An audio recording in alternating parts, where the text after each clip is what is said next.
Hello guys, চলো তাহলে আজকে আমরা একটা জায়গায় যাচ্ছি। কোথায় যাচ্ছি দেখতে পাবে। আজকে Valentine's day and romantic day with red roses সবাইকে আমরা দেবো। আর কোথায় দেবো, কাকে দেবো, চলো আমরা দেখতে চাই কোথায় আমরা যাচ্ছি। And so take care.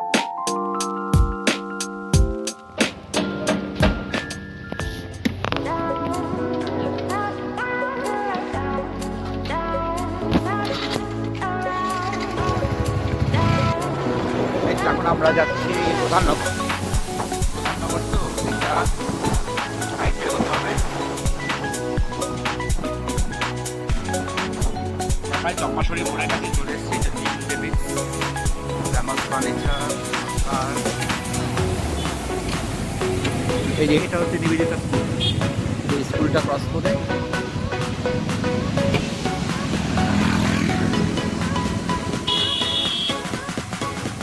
এই যে এটা হচ্ছে হোলি ক্রস সোসাইটি।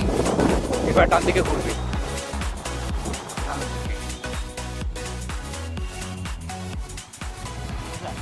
এই তো সামনে চলে এসেছি, এটা সুবিধা, হ্যাঁ সুবিধা cancer society. Sumita cancer society. আজকে ভ্যালেন্টাইন্স ডে, আমরা এসে গেছি সুবিধা ক্যান্সার। এখন আমরা ঢুকছি।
এটা হচ্ছে digital cancer Sumita society. Reception mister M K Bhattacharya, secretary Sumita cancer society of Siliguri, Pradhannagar. তা আপনি বলুন আপনার জার্নিটা, আপনার ছোট করে কীভাবে স্টার্ট করলেন এই জার্নিটা, সবাই একটু শুনুক আপনার জার্নিটা। 2005-এ আমি শিলিগুড়িতে আসি একটা কর্পোরেট হাউসের কিছু কাজ নিয়ে। 2006-এ অল অফ সাডেন আমার মার ক্যান্সার ধরা পড়ে, থ্রোট ক্যান্সার। ঠিক একই সময় ওয়াইফের ওভারিয়ান ক্যান্সার ধরা পড়ে। সাথে সাথে আমার জামাইবাবু এবং ভগ্নিপদ দুজনের হার্ট অ্যাটাক হয় ইন দ্য ইয়ার 2006। কলকাতায় বিভিন্ন জায়গায় ট্রিটমেন্ট চলে। যেমন আমাদের হিন্দুদের প্রতি বছরে দুর্গাপূজা হয়, লাইক দ্যাট 2006, 2007, 2008 তিনজন চলে যায়, মা, শ্বশুরমশাই এবং ওয়াইফ। ডিউরিং দিস জার্নি 2007-এ আমি মাকে এবং ওয়াইফকে নিয়ে শিলিগুড়িতে কয়েক জায়গায় ফ্রি হেলথ ক্যাম্প করি। সেখান থেকে একটা সিনারিও দেখতে পাই যে হেলথ অ্যাওয়ারনেসের ভীষণ ল্যাকিংস আছে, ক্যান্সার সম্পর্কে তো অনেক ভুল ধারণা আছে। তখনই মনে হলো যে না, এই জীবনটায় আগে ঈশ্বরের আশীর্বাদ, তারপরে পয়সা করি বিষয় সব কিছু। তো আমি কর্পোরেট হাউস থেকে রিজাইন দিয়ে প্ল্যানিং করলাম যে একটা সোসাইটি ফর্ম করব। কারণ কোনো কাজ করতে গেলে তার একটা নাম লাগে, একটা সংগঠন হলেই সংগঠিত কাজ হয়। সেখান থেকে আজকে এই সুমিতা ক্যান্সার সোসাইটির জন্ম।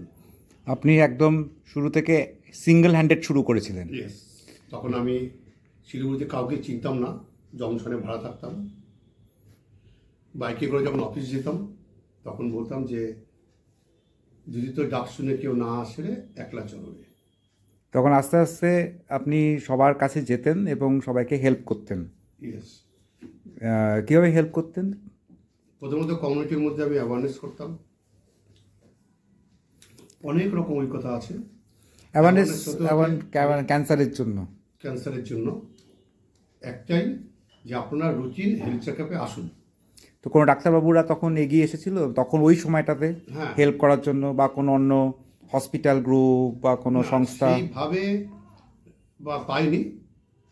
যে ডক্টর বাসব সরকার ছিলেন, পরবর্তীকালে ডক্টর সম্রাট দত্ত উনি আসলেন, তারপরে ডক্টর তারকনাথ পাল।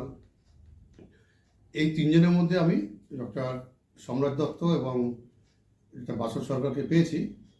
তবে অনেকগুলো জার্নিতে যেগুলো সাকসেস হয়েছে থ্রু ডক্টর সম্রাট দত্ত, এবং অনেক পেশেন্টকে উনি বাঁচিয়ে তুলেছেন, যেগুলোকে আমরা পাঠিয়েছিলাম। এবং সবচাইতে যেটা আমরা ওনাকে ভীষণভাবে from my core of heart ওনাকে রেসপেক্ট করি, কারণ হচ্ছে শিলিগুড়ির ইভেন ইন্ডিয়ার অনেক জায়গায় যেগুলো বলেছিল আর ট্রিটমেন্ট করা যাবে না, ডক্টর দত্ত সেগুলোকে চ্যালেঞ্জ হিসেবে নিয়েছে এবং প্রচুর কেস আছে যাদেরকে সুস্থ করে তুলেছে। তো এবং এই যে আপনার জার্নি, তাহলে আপনাকে তো অনেক গ্রামে এবং বিভিন্ন পাহাড়ে, ডুয়ার্সে, জঙ্গলে বা চা বাগানে অনেক জায়গায় যেতেও হয়েছে। ইয়েস। তো কীভাবে যান আপনারা? প্রথম দিকে আমরা আমাদের এখান থেকে রিক্সা করে, হেঁটে, বাসে, ট্রেনে যাওয়া শুরু করি। কখনো কখনো গাড়ি ভাড়া নিতাম। আমাদের কিছু কিছু মেম্বার তারা 50 টাকা 100 টাকা করে ডোনেট করতো। এইভাবেই জার্নি শুরু হয়। এবং বলতে দ্বিধা নেই, 2008-এর সংস্থা, আমরা সরকারিভাবে কারোর কাছ থেকে কোনো সহযোগিতা পাইনি। আর আমি এক্সপেক্টই বা কেন করব? কমিটমেন্ট করেছিল, আমাদের দেয়নি। পরবর্তীকালে union bank of India under CSR আমরা 2015 থেকে গাড়ি নেই। সেই গাড়ি নিয়ে এখন আমরা অ্যাওয়ারনেস বা স্ক্রিনিং করতে চাই।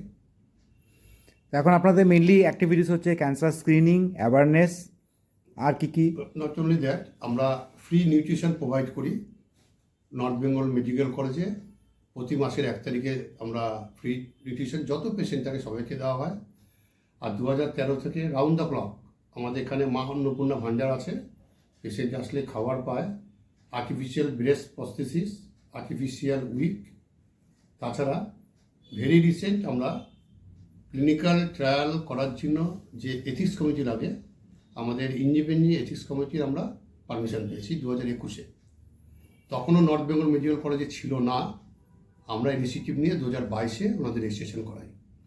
এবং যেসব পেশেন্টরা বেড রিডেন, আসতে পারছে না হসপিটালে বা কোনো জায়গায়, সেই তাদেরকে আপনারা কিছু কীভাবে হেল্প করছেন? ইয়েস, আমরা সুমিতা ক্যান্সার সোসাইটি একটা মোবাইল অ্যাপ বানিয়েছি। সেই অ্যাপের মাধ্যমে আমরা পেশেন্ট বা তার পেশেন্টের বাড়ির লোক, কেয়ার গিভারকে বলছি আমাদের সঙ্গে যোগাযোগ করুন। আমরা হোম প্যালিয়েটিভ কেয়ার করছি। এবং ইন দ্যাট কেস বহুবার আমরা হয়েছে ডক্টর সম্রাট দত্তকে পেয়েছি।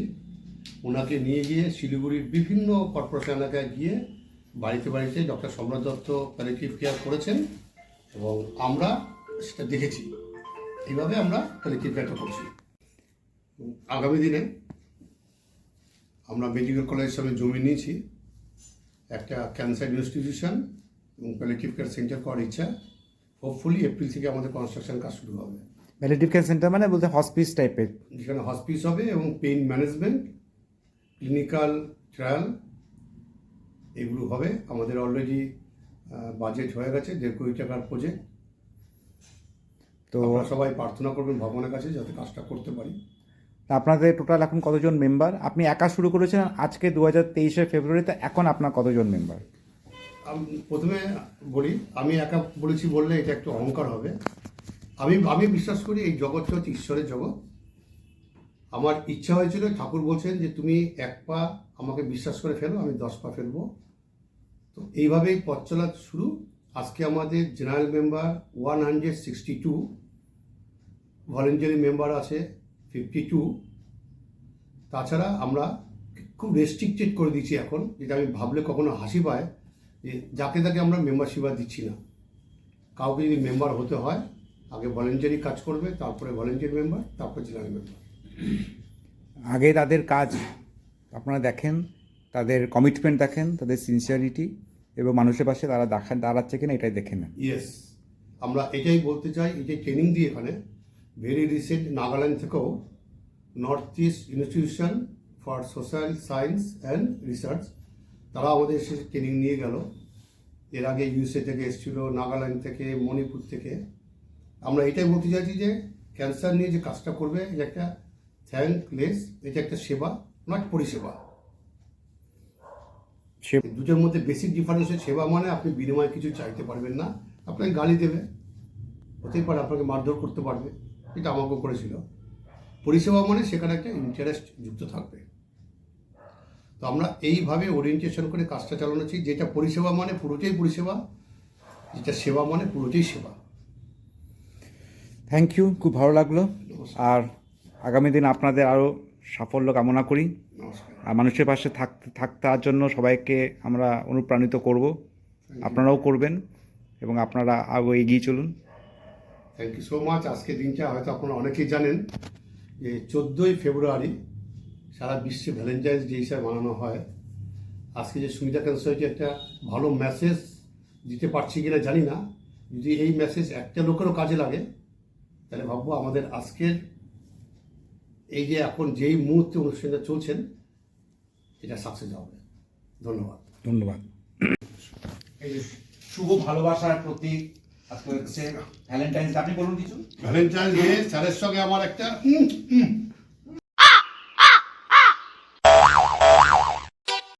তোমার জন্য একটা শর্টুর সুবিধা সোসাইটি, এটা কি ওর জন্য না।